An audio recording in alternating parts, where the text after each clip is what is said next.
Alright guys, welcome back to my channel, and in this video I'll be talking a bit about the whole Apple Epic war. So be sure to stick around to the end of the video and leave a like down, subscribe, enjoy the video. Alright, to kick things off, I'm sure if someone had told you 5 years ago that Fortnite would be the biggest game in the world, you would have said, nah, it's not possible. But yeah, Fortnite is the biggest game in the world, and it's played by millions of people. I mean, everyone's playing it. It's a current thing. Everyone's like, oh, Fortnite. I don't really enjoy Fortnite. I don't want to hit on it or anything. I don't want to digress from the main topic. But so, back on track. On the 13th of August, Epic decided to use Fortnite as a means to declare war on Google and Apple for their business practice. You all know what that is. And in case you don't know what that is, if you want to buy anything in any game, you have to pay through something. And in Fortnite's case on iOS, you have to pay through Apple. In Google's case on Android, you have to pay through Google Pay to buy anything on Fortnite. So that's the summary of it all. Yeah, so for years now, Google and Apple have had their hands in Epic's pockets. And so all the wars going around, it would be sure to change how games are distributed in the gaming industry. It would have a ripple effect. Trust me, it will. And more impressively, Epic's approach to this situation ensures that they win no matter how the lawsuit goes. Whether it goes in Epic's favor or Google's favor or Apple's favor, they will win. And in the position they've taken in this lawsuit, they're going to benefit massively. And all this ensures that Epic ends up on the right side of gaming history. So shortly after Epic company provoked Apple due to their giant payment systems and transaction fees, Apple decided to do what Apple does, and they took Fortnite off the iOS App Store. So in response to all this, Epic decided to pour fire on fire by releasing a Fortnite-based parody of the famous 1984 Super Bowl commercial for Apple itself.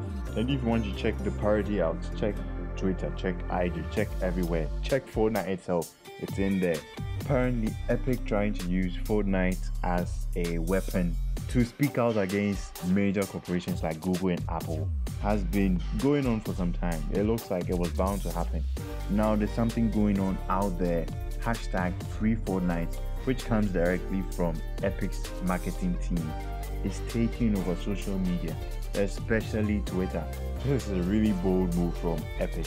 They just want to set the whole thing on fire and see what's left standing.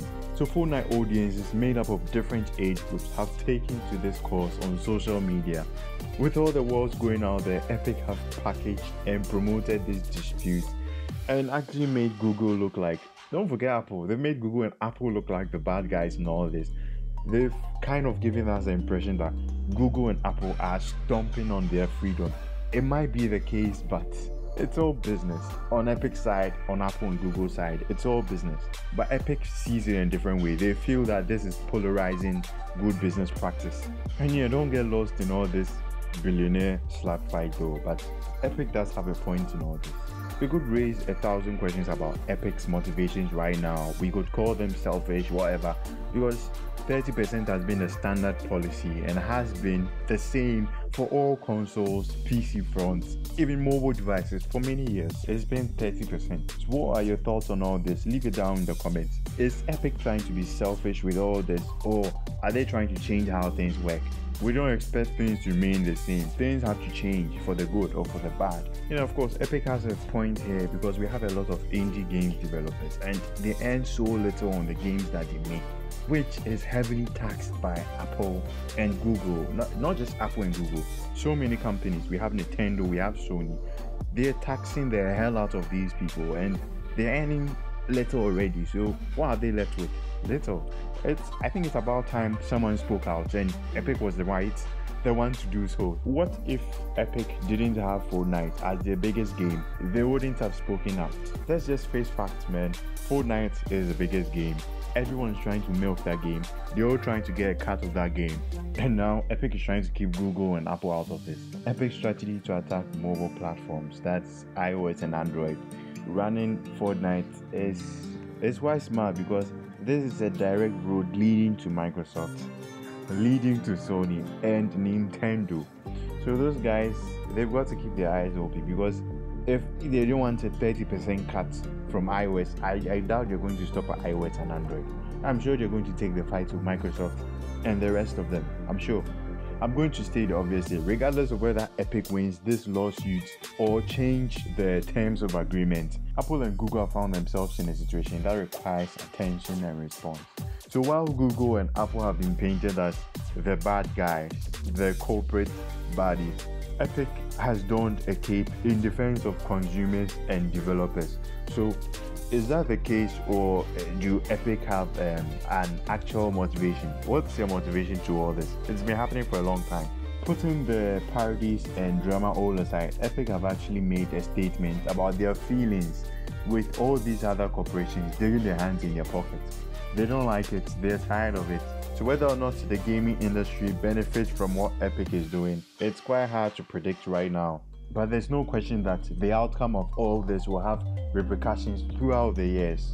So as I'm sure if you've been a gamer for a while, you've played online, you know what loot boxes are. So there are these little boxes that you earn or you buy, of course, in most of the online games, and you earn rewards, packs and skins and all that.